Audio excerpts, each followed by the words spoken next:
Well, near Waco, federal officials have doubled their efforts now to get cult leader David Koresh and his followers to surrender. 2 Houston lawyers are now negotiating for the end of that 33-day standoff. And for the latest, let's turn to Eyewitness News reporter Wayne Dolcefino joining us live from near Waco. Wayne. Yeah, good evening, Dave and Shara. Seems like we start with a question every night, so tonight's question has to be, are 2 heads better than 1? Or does David Koresh have a timetable that simply no one can change? Every few hours, they come out and wave. But Houston attorney Dick DeGuerin and Jack Zimmerman keep going back inside for more. Their marathon sessions began at 10 o'clock in the morning. Before going back in this morning, DeGuerin had requested a doctor for the ailing cult leader David Koresh. But the FBI said no. Our goal is not to treat everybody in there and make them happy. Our goal is to get them out.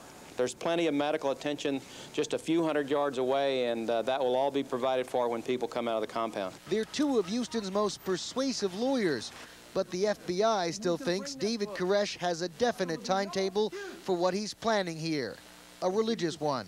The other members in the cult, or the group, have indicated at various times that, that Passover was key to them. They computed 15 days after the new moon. That would make D-Day sometime between sundown Tuesday and sundown Wednesday. Does it mean it's time for resolution, or is it time for armed confrontation?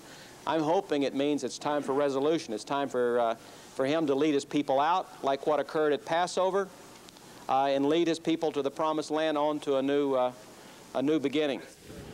Just in the last couple of seconds, Dick DeGuerin and Jack Zimmerman came out of the front door of the compound, I am told. They were walking back toward their car. Should be passing through our checkpoint in the next 10 or 15 minutes. They were in there, Dave and Shara, a total of about 8 hours. But according to the FBI ground rules, they want these conversations to end every night before sunset. We're getting pretty close to that. Of course, they came out by themselves, so there's no indication yet whether or not they've made dramatic progress. Probably won't know for an hour or so yet. Back to you. Wayne, any idea why, or any more speculation of why there is this correlation with Passover?